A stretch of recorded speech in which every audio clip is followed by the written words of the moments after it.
अवधूत चिंतन श्री गुरुदेव दत्त श्री स्वामी समर्थ। तुम्हा सर्वांचं आपल्या स्वामी शक्ती या चॅनलमध्ये मनापासून स्वागत आहे। स्वामी तुम्हा सर्वांच्या सर्व चांगल्या इच्छा पूर्ण करोत एवढीच स्वामींच्या चरणी प्रार्थना करते आणि आपल्या आजच्या या नवीन आणि सुंदर व्हिडिओला पुन्हा एकदा नव्याने सुरुवात करते। भक्तांनो बघा, आजच्या या व्हिडिओमध्ये मी तुम्हाला आपले जे झोपलेले नशीब आहेत हे जागे करण्यासाठी, आपल्या कष्टाला मेहनतीला नशिबाची साथ मिळण्यासाठी, प्रत्येक कामामध्ये आपल्याला यशाची प्राप्ती होण्यासाठी, आयुष्यात असलेलं जे काही दारिद्र्य आहे हे दारिद्र्य संपवण्यासाठी आणि अडलेल्या इच्छित असणाऱ्या ज्या काही मनोकामना आहेत ह्या सर्व इच्छा मनोकामना पूर्ण होण्यासाठी एक अत्यंत प्रभावी उपाय सांगणार आहे। ही एक वस्तू तुम्हाला रात्री झोपताना आपल्या उशीखाली ठेवायची आहे। ही वस्तू जर तुम्ही तुमच्या उशीखाली ठेवून झोपलात तर नक्कीच तुमचं झोपलेलं जे नशीब आहे ते जागं होईल। आता झोपलेलं नशीब म्हणजे काय? बऱ्याच वेळा आपण खूप कष्ट करतो, खूप मेहनत करतो, सगळं करतो, पण नशीबच साथ देत नाही। आणि मग जेव्हा नशीब साथ देत नाही तेव्हा आयुष्यात आपल्याला काहीच करता येत नाही। अर्धा आयुष्य जातं पण स्वतःचं घर होत नाही, अर्धा आयुष्य जातं पण स्वतःची गाडीही घेता येत नाही, कारण नशीब साथ देत नाही। जेव्हा तुम्ही कष्टांसोबत मेहनतीसोबत लक्षात ठेवा उपाय करता, सेवा करता, तेव्हा तुमचं नशीब तुम्हाला साथ देतं। आणि त्यातील एक विशेष उपाय मी तुम्हाला सांगणार आहे। ही एक वस्तू फक्त रात्री झोपताना उशीखाली ठेवत जा। तुमचे कितीही झोपलेले नशीब असतील, कितीही तुमचे नशीब तुम्हाला साथ देत नसेल तर ते नशीब जे आहे ते तुम्हाला साथ देतील, ज्यामुळे तुमच्या आयुष्यातील सगळ्या तुमच्या इच्छित मनोकामना पूर्ण होतील आणि अडलेली जी कामं आहेत ती मार्गी लागतील। आता काय उपाय आहे, कसा करायचा आहे, हे सगळं काही पुढे मी तुम्हाला सांगणार आहे। फक्त त्यासाठी आपला आजचा हा व्हिडिओ स्किप न करता शेवटपर्यंत बघा आणि जे कोणी आपल्या चॅनलवरती नवीन असतील त्यांनी लगेचच आपल्या चॅनलला सबस्क्राईब करा, कारण तुम्ही आपल्या चॅनल सबस्क्राईब केल्यामुळे मी पुढचे जे काही व्हिडिओ बनवेन ते सर्वात आधी तुम्हा सर्वांपर्यंत पोहोचतील। बघा, आपल्याला हा जो उपाय आहे हा कुठल्याही दिवशी करता येणार आहे, कधीही तुम्ही करा, पण याची सुरुवात शनिवारी केली तर उत्तम आहे, कारण शनिवारचा जो दिवस आहे तो नकारात्मकता संपवण्यासाठी, बाधा इडापिडा दारिद्र्य संपवण्यासाठी हा दिवस विशेष महत्त्वाचा असतो। शनिवारी करा किंवा कुठल्याही दिवशी केला तरीही चालेल। सगळ्यात अगोदर काय करायचं तर एक 5 रुपयाचं नाणं घ्यायचं, एक 5 रुपयाचं नाणं आणि त्यासोबत 7 अख्ख्या काळ्या मिरी, ठीक आहे। या दोनही वस्तू ज्या आहेत त्या काळ्या रंगाच्या एका कापडामध्ये बांधायच्या। छोटासा काळ्या रंगाचं कापड घ्यायचं आणि त्याच्यामध्ये या 7 काळ्या मिरी ठेवायच्या आणि 5 रुपयाचं नाणं ठेवायचं। त्या कापडाला घट्ट गाठ मारायची आणि त्याची एक छोटीशी पोटली तयार करायची। आता तुमच्या घरामध्ये जोही व्यक्ती कमावता असेल, आता तुमचा पती असेल, तुमचा मुलगा असेल, तुमची मुलगी असेल किंवा तुम्ही स्वतः असाल, जे जे व्यक्ती कमावते आहेत, आता घरातली सगळेच व्यक्ती कमावते आहेत, ते सगळ्याच व्यक्तीवरून केलं तरी चालेल किंवा घरातील कर्ता पुरुष, जो सगळ्यात मोठा पुरुष, मोठी स्त्री असते, कर्ती स्त्री, तर त्यांच्यावरून तुम्ही केलात तरीही चालेल। ही छोटीशी 5 रुपये आणि 7 काळ्या मिरीची जी पोटली आहे ती तुम्हाला घड्याळाच्या दिशेने अशा पद्धतीने तुम्हाला ती त्या व्यक्तीवरून 7 वेळा ओवाळायची आहे, म्हणजे 7 वेळा उतरवायची आहे। उजवीकडून डावीकडे 7 वेळा आणि डावीकडून उजवीकडे अशा पद्धतीने तुम्हाला 7 वेळा ही पोटली जी आहे ती ओवाळून घ्यायची आहे। त्यानंतर काय करायचं तर घरातील जो कमावता व्यक्ती आहे, ज्यावरून तुम्ही हे ओवाळलेलं आहे, तर समजा तुम्ही 4-5 जणांना ओवाळलेला आहे, तर घरातील जो मेन व्यक्ती आहे, जो मोठा व्यक्ती आहे, त्याच्या उशीखाली तुम्हाला ही पोटली ठेवायची आहे।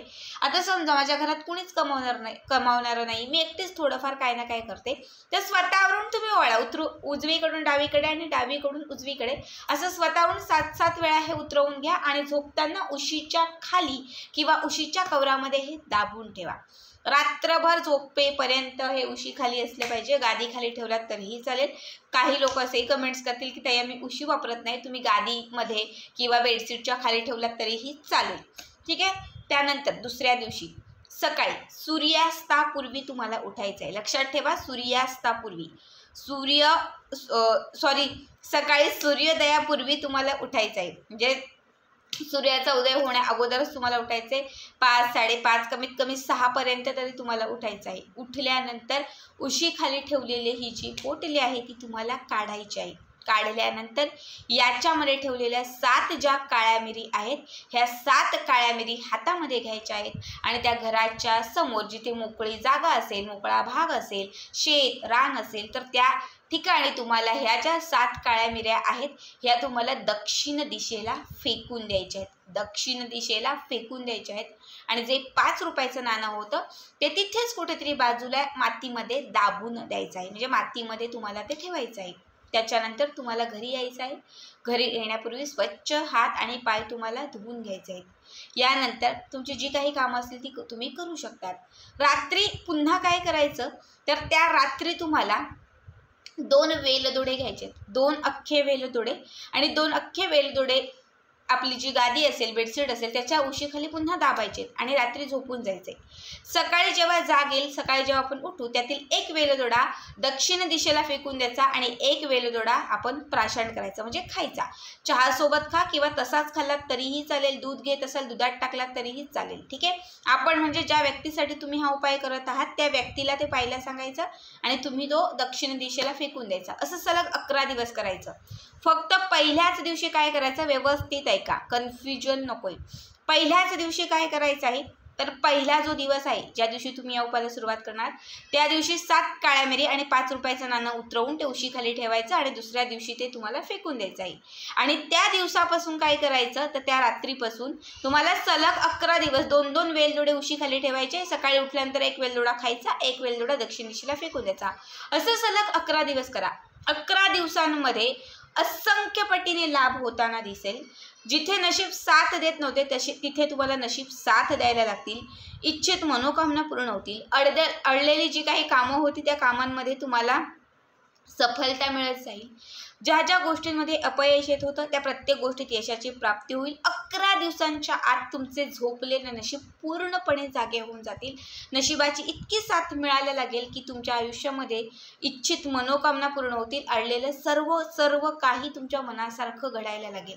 बघा, अत्यंत महत्त्वाचा उपाय आहे. खरं तर काळी मिरी ही नकारात्मकता, वाईट शक्ती, बाधा, इडापिडा, कुठलेही दोष असतील, वास्तुदोष, पितृदोष, तर ह्या सगळ्या दोषांचा नाश करण्यासाठी काळी मिरी ही विशेष महत्त्वाची असते.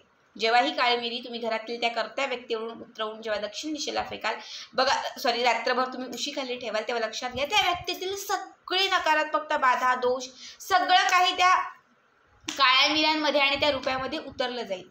जेव्हा तुम्ही दुसऱ्या दिवशी अभिमंत्रित केलेल्या ज्या वस्तू आहेत ह्या तुम्ही दुसऱ्या दिवशी सूर्योदयापूर्वी जेव्हा घराच्या बाहेर दक्षिण दिशेला फेकाल, दक्षिण दिशा ही यमाची दिशा, नकारात्मकतेची नाश करणारी दिशा जी आहे ती दक्षिण दिशा मानली जाते. जेव्हा तुम्ही ही दक्षिण दिशेला फेकाल त्या क्षणात तुमच्या घरातील सगळी इडापिडा, संकट, बाधा सगळं काही तुमच्या घराच्या बाहेर निघून जाईल, घराच्या बाहेर संपूर्ण जाईल. आणि त्यानंतर जेव्हा तुम्ही सलग 11 दिवस ते 2 वेलदोडे उशीखाली ठेवाल. आता वेलदोडा हा नकारात्मकतेचा नाश करण्यासाठी विशेष असतो, तर माता लक्ष्मीला आकर्षित करण्यासाठी, इच्छित मनोकामना पूर्ण होण्यासाठी, कुठल्याही व्यक्तीला वश करण्यासाठी म्हणजे आपल्या ताब्यात घेण्यासाठीही वेलदोड्याचा उपाय हा विशेष महत्त्वाचा असतो. जेव्हा 2 वेलदोडे रोज रात्री झोपताना उशीखाली ठेवून 1 वेलदोडा त्यातला खाल आणि दुसरा वेलदोडा तुम्ही जेव्हा फेकून द्याल तेव्हा लक्षात घ्या 1 वेलदोड्यासोबत घरातील तुमच्यामध्ये असलेली उरलेली सुरली नकारात्मकता ही संपून जाईल आणि जो 1 वेलदोडा तुम्ही खाल तर त्याने माता लक्ष्मी तुमच्याकडे आकर्षित होईल. त्याचबरोबर बघा, वेलदोड्याचा संबंध हा बुध, गुरु आणि शुक्र ग्रहाशी निगडीत आहे. हे तीनही ग्रह तुमचे स्थिर होतील आणि जेव्हा हे 3 ग्रह स्थिर होतील, मजबूत होतील, तेव्हा नक्कीच तुमच्या आयुष्यामध्ये भौतिक सुख, समृद्धी हे सगळं काही तुम्हाला प्राप्त होईल. अत्यंत साधा सोपा उपाय आहे. बऱ्याच कमेंट्स असतात, ताई सोपा उपाय सांग. याच्यापेक्षा सोपा उपाय कुठलाच नाहीये. आवर्जून हा उपाय करून बघा.